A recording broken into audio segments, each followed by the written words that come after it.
Yesterday, in Denver, Colorado, the 6th annual pro-police rally, Law Enforcement Appreciation Day rally, took place at a venue called Civic Center Park in downtown Denver, near the Colorado state capitol.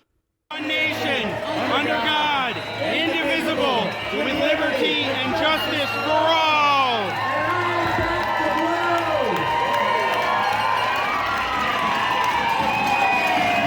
This is all they can do. They cannot let you speak. I'm so thankful that you guys came out in the midst of all this foolishness. And now I want to invite up the founder of Pro-Police Rally Colorado. Well, we give thanks to God right now. Ron MacLachlan, are you here?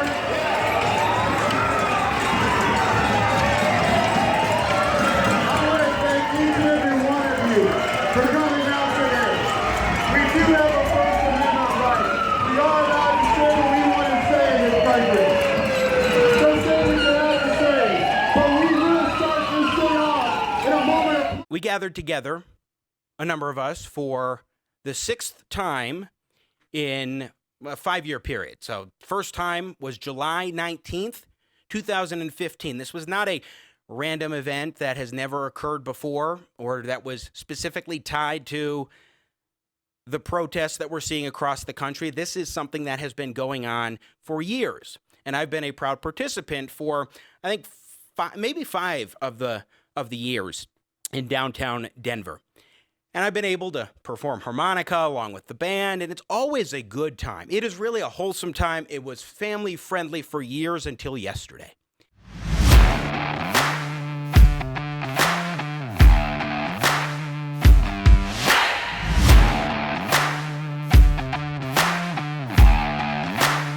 There are two things as I bring on the organizer, Ron MacLachlan, that I want you to know about what yesterday tells us. Number one, make no mistake about it. These radicals are not peaceful. A peaceful demonstration was happening. A peaceful celebration was happening. Music was playing. And they stopped it forcibly. You'll see some more video today from my vantage point predominantly, and some photographs on what happened yesterday at the Pro-Police Rally, Colorado, 6th annual Law Enforcement Appreciation Day gathering put on largely by lead organizer Ron MacLachlan, who I am pleased to welcome to Jimmy at the Crossroads right now here on the program. Ron, my friend, welcome to the show. It's good to have you. Oh, Jimmy, thank you so much. Thanks for being there yesterday, and thanks for having me on the show today. Well, I appreciate it, and we'll get to why you have some coverings on your forehead here in a moment. But I want to ask you what happened yesterday, Ron MacLachlan. It was unfortunate in many ways. There are a lot of really good people that came out yesterday to have a good time, to celebrate their men and women in law enforcement. And these guys need to have that celebration. They're completely under the gun at all times. But it was overran by a group of people that see things a bit differently.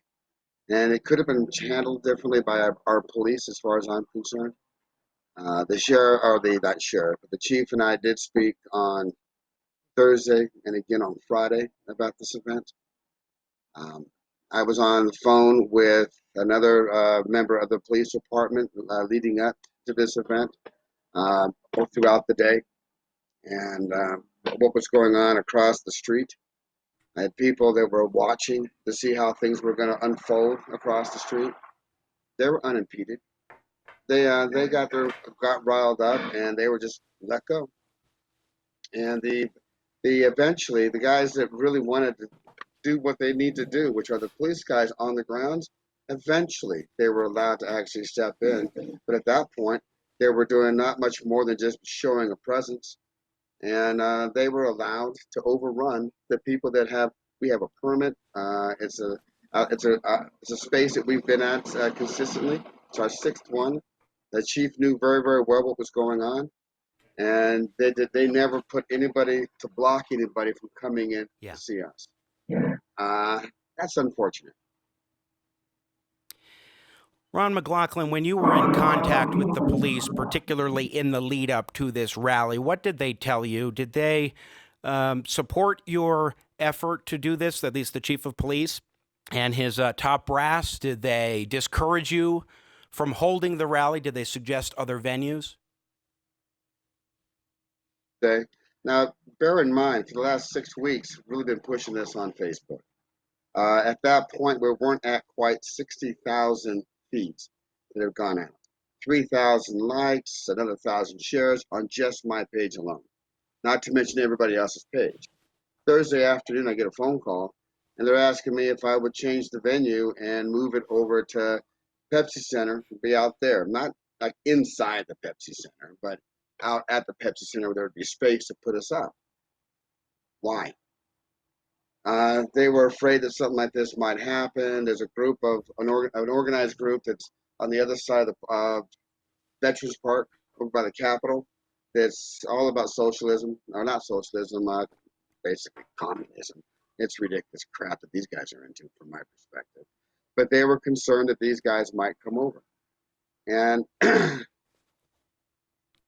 and the chief also said that if we have this event, that we're going to go backwards and not forwards. And I asked the chief, I said, how is it possible for us to go forward if we give in to the bullies? If we don't stand up for what we believe in our own city, how is that going forward? By giving in to these children. And that's what these guys are. These are little kids. They were blowing bubbles. Children blow bubbles. But they scream, they yell, and they pitch a fit, kind of like that girl on Willy Wonka in the Chocolate Factory, give me more. It's beyond the pale. And I didn't see how moving the venue would make sense. A mile down the road, as if they're not going to walk a mile down the road to make a statement. That doesn't make sense. My insurance that I have for the event that I carry, it's specific to a location. How could I, once I moved the venue, that it would be done. We wouldn't have been able to have the event. And the idea of coming back next year, when everything is all calm and cute and sweet, that doesn't make sense either. In the meantime, in that conversation, however, the police did let me know that for the last since basically May 28th, that there's been mischief and mayhem, rioting going on in our city every night. Anywhere from 30 to 300 people going through different neighborhoods and terrorizing these neighborhoods. So how, in any way, shape, or form, is that how is that a win? So we give in to these children that are pitching a fit, and yet the citizens that are having their lives disrupted every single night, that's okay, they can put up with it. We're going to appease these children. That says a lot about what's going on with our mayor, how he wants to, and our city council. Everybody is always in a hurry to throw the police officer under the bus, like picking the pepper out of the fly poop on any incident whatsoever. But the reality is, these men and women, they are the messenger. The message is coming from the people's mayors and their city councils. But you never see a mayor, you never see a city council person say, hey guys, that's our fault. We thought this might work, but it didn't. That never happens. They just keep throwing these men and women in law enforcement under the bus. And when they do that, they're throwing us under the bus. It's ridiculous. I am so pleased to finally have with us here on the program the sheriff for Weld County in northern Colorado, Steve Reams, who is a true patriot and was there yesterday to show support for his fellow law enforcement officers, even as Law Enforcement Appreciation Day was rudely and violently interrupted by thugs. Sheriff Reams, welcome to the show. It's good to have you, sir. Thanks for having me on, Jimmy. I wish it was under better circumstances than talking about a failed event. Me too. And I appreciate you coming on and bearing with us through some of these technical problems. So you are a law enforcement officer. You are a sheriff of a county. You hope to continue to be a sheriff of that county after November. From your vantage point, sir, what went down yesterday? Well, yesterday was an absolute failure on the Denver Police Department's ability to plan to provide a safe venue for a permitted rally that was actually designed to support them and all other law enforcement officers in the state of Colorado. As you well know, this was the 6th annual law enforcement appreciation event. The organizers of the event had gone through the correct process to get it permitted with the city of Denver. They had the venue reserved, and the Denver Police Department was well aware of what was taking place. They were also well aware of the measures that the protesters were taking. It's unfortunate that the Denver Police Department, knowing that we had an event scheduled and knowing that protesters were planning to ruin the event, didn't take any affirmative action to try to create a zone that would stop the rioters, the protesters from coming and invading our event. And ultimately, that's what they ended up doing. They took over the event, and they were trying to incite violence. They got what they were asking for a couple of times, and ultimately they ruined the event that was there to honor the police across the state of Colorado, the Denver police. And the Denver police, in all fairness, stood by and let it happen. Now, they stood by and let it happen. Why? Why was that? Because it seems to be it was not the police making a determination right then and there. Hey, you know what? Why don't we not intervene and protect people? But it came down from the chief, who probably got it from the mayor. Yeah, I mean, it's pretty obvious. I talked with several of the Denver officers that were there, without naming names. They were just as frustrated as anybody at the rules of engagement that were provided to them by their leadership, if you want to use that term. And there's also a factor that I don't know if it's been mentioned, but recently in Colorado, Senate Bill 217 was passed that really changes the rules of engagement for law enforcement officers, and it makes it very difficult to control a riot, which honestly, that's what happened. We had a riot breakout yesterday, and the officers were kind of on their heels for what they could or couldn't do, and that became glaringly apparent.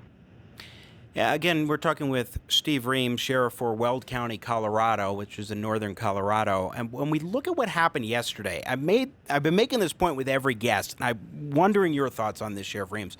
And that is, look, the reality of the situation is that they could not have done this and would not have done this if they didn't think that they could get away with it. It was so brazen and so disgusting, yet they did it anyway. Normally, you have two separate gatherings, a protest and a counter-protest, or a rally and a protest of that rally, and they are separated from some distance. They didn't even try to do some sort of separation for themselves. Instead, they said, well, we're just going to go mess things up. Yeah, that's to the point I was making earlier. The Denver Police Department had every pre-warning that there was going to be a crowd that was going to come in and try to overtake our event. They had all the ability to establish a zone between the two groups if they had chosen to, or if they had been allowed to. Unfortunately, that wasn't the case, and I think you're correct. The protesters, the Antifa folks, whatever label you want to give them, they're figuring out the rules for engagement, and they're actually now starting to define those rules for the Denver Police Department. Instead of Denver being proactive, they're being completely reactive. They're not allowed to take any measures that would help ensure safety. So by that factor alone, the folks that are down there causing lawlessness and anarchy are doing just that. They're getting better and better at it, and they're causing more and more problems. And yesterday was a glaring example of how the police department are basically on roller skates. They have no way to affirmatively go out and deal with stuff, and that's by policy, by law, and just by the mere factor of the fact that they're outnumbered. There's more lawless protesters down there than anyone else.